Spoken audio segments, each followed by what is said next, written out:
The word market is used to describe a group of people, companies, and other organizations that will potentially buy products or services.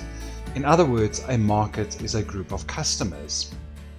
Most businesses, big or small, have to deal with competition. So it is therefore important to try and determine the share of the market that your business could capture.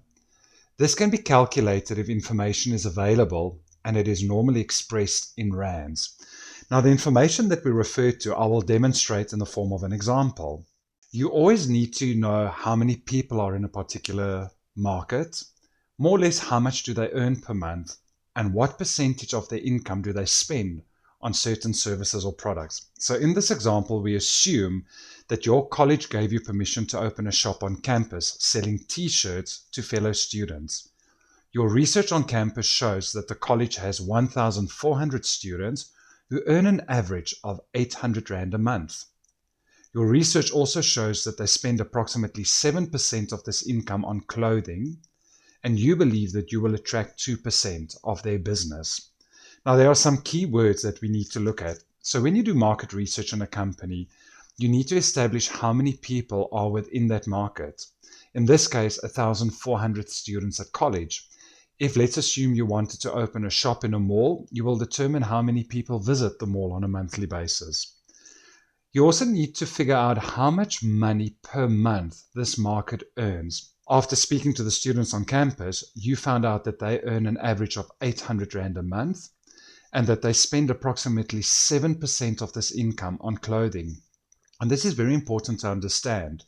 The 800 Rand a month that the students earn isn't all spent on clothing. If I think of students, I know that they're going to buy data, cold drinks, they're going to spend money on going out, transport, and even buying some food.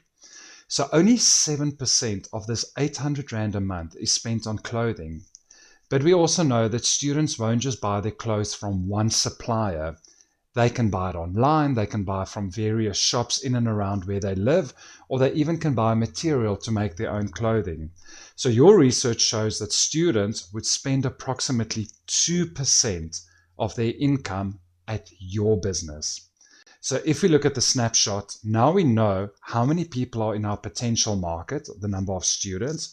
We know approximately what do each of them earn as an average and how much in terms of a percentage would they spend on your t-shirts. So now when we look at the calculation, it's very simple and we do it in 3 steps. In step number 1, we need to determine the total income of this market. So you take the 1,400 students, so the number of people in your market, you multiply it by the average income, and we can see that the students as a combined market earns a decent income. It comes to 1.120 million. Now, we need to go and find out how much of this income is spent on clothing. So your research showed that 7% is spent on clothing.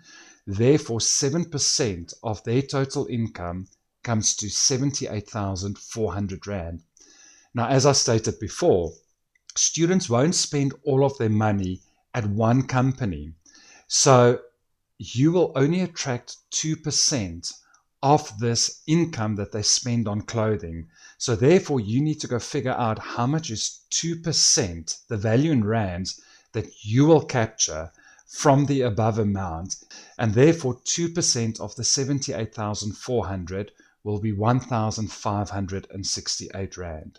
And this is the amount that you as a business owner or entrepreneur will work with.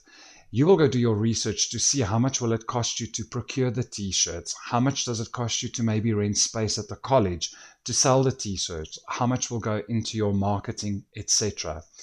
If your expenses exceed, what I mean by that is if your expenses are more than your income over here, then obviously it's not a good business idea in terms of the value of the market share.